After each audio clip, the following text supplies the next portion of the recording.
કે ભાઈ સૌથી પહેલું કામ કયું શરૂ કરવાનું, તો એમના મગજમાં એમની પણ ખૂબ રજૂઆત હતી કે જે વોકડો તમારો 4 દિવસમાં જે લાઈન દોરી છે એ લાઈનથી દોરીને દબાણો દૂર કરવાનું ટૂંક જ સમયમાં શરૂ થઈ જશે.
છોકરા લઈને એમને આમાં જાવું કે અટાણે બુલડોઝર તાત્કાલિક માર દે.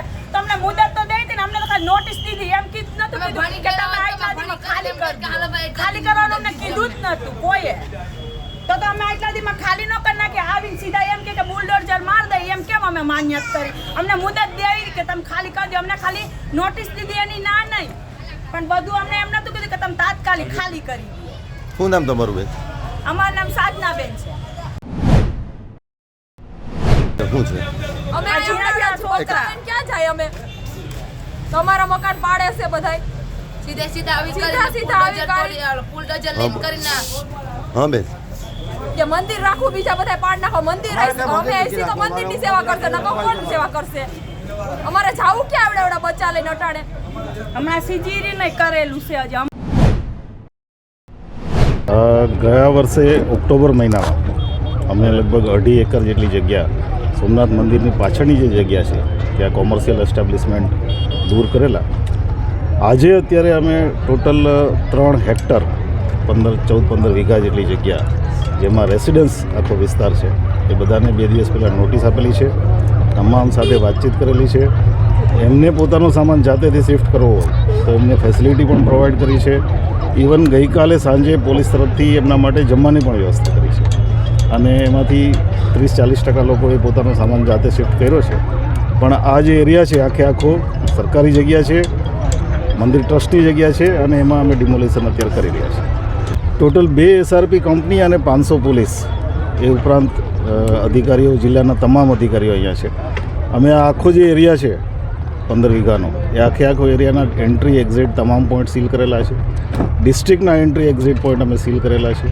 કોઈપણ ઇમરજન્સી સિચ્યુએશન પહોંચી વળવા માટે ambulance, fire fighter, rapid action team, quick response team, body protection સાથે ગર્વની ટીમ, આ તમામ તૈયારી સાથે અમે કરી રહ્યા છીએ. પણ અમને લોકો તરફથી પણ જે સહયોગ મળી રહ્યો છે એ સારો છે.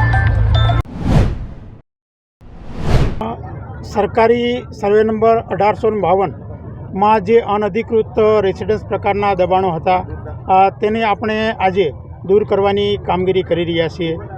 સરકારના મહેસૂલ વિભાગના પરિપત્ર અને સૂચના મુજબ સરકારી જમીનની જાળવણી અને અનધિકૃત દબાણો દૂર કરી અને એને ફેન્સિંગથી કવરેજ કરવા માટે સૂચના છે.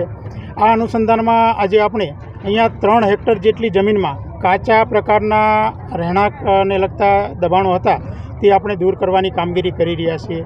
આ દબાણ દૂર કરતાં પહેલાં આપણે જે દબાણદારો છે એમને 25 તારીખે એમના આગેવાનો, એમના વડીલોની મિટિંગ બોલાવી એમને સમજૂત પણ કર્યા હતા, અને એમને આખી સમજ પાડી હતી કે ભાઈ સરકારી જમીન પર અનધિકૃત દબાણ છે તો એ દૂર કરવાની કામગીરી કરવાની છે. તો આપ સર્વે અમને સાથ સહકાર આપો, અને માનવતાના ધોરણે આપણે એમને સામાન શિફ્ટ કરવા માટે ટ્રેક્ટરો પણ પૂરા પાડ્યા છે, મજૂરો પણ પૂરા પાડ્યા છે, અને એમને ફૂડ પેકેટ અને બધી જ વસ્તુઓની આનુષંગિક વ્યવસ્થા કરી અને માનવતાના ધોરણે એમને સંમત કરી અને આજે આપણે દબાણ દૂર કરી રહ્યા છીએ. સર, અંદાજે કેટલા હેક્ટરમાં દબાણો હતા, કેટલો હેક્ટર જમીન ખુલ્લી કરવામાં આવશે, રેવન્યુ સ્ટાફ કેટલો આમાં કામગીરીમાં જોડાયેલો છે? આપણે 2 પોકેટમાં અત્યારે રેસિડન્સ પ્રકારના દબાણ હતા. પહેલા પોકેટમાં 21 જેટલા દબાણો હતા 700 ચોરસ મીટરમાં, અને બીજું પોકેટ જે આપણે અહીંયા ઊભા છીએ ત્યાં 3 હેક્ટર જેટલા વિસ્તારમાં 153 જેટલા રેસિડન્સ પ્રકારના દબાણો હતા. આ દબાણો દૂર કરવા માટે રેવન્યુ તંત્રએ બરાબર આયોજન કરી અને એક ડેપ્યુટી કલેક્ટર, 5 મામલતદાર અને 100 જેટલા રેવન્યુનો સ્ટાફ આપણે ડ્યુટી પર મૂક્યો છે. આ ઉપરાંત પોલીસ બંદોબસ્તમાં પણ આપણને પૂરતી સહાય મળી છે. ડીવાયએસપી, પીઆઈ અને પોલીસ બંદોબસ્તમાં 200 જેટલા આ જવાનો આપણે ત્યાં બંદોબસ્તમાં અહીંયા હાજર છે. તો આપણે બધાના સાથ સહકારથી અને એમને સમજૂત કરી અને આ દબાણ ખુલ્લું કરાવી રહ્યા છે.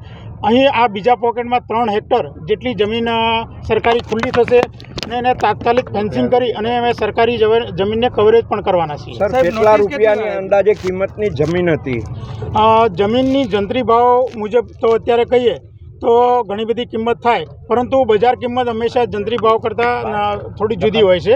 તો આપણે ખાસ તો સરકારી જમીન છે એટલે આપણે એની કોઈ કિંમત આંકતા નથી, પણ સરકારી જમીનની અગત્યતા અને ભવિષ્યમાં સરકારી ઉપયોગ માટે આ જમીન ખુલ્લી કરાવવી જરૂરી હતી, એટલા માટે આપણે એમને સમજૂત કરી અને ખુલ્લી કરાવી રહ્યા છીએ. સાહેબ, ફરી આવા કોઈ દબાણો ન થાય એના માટે તંત્રની શું તૈયારીઓ?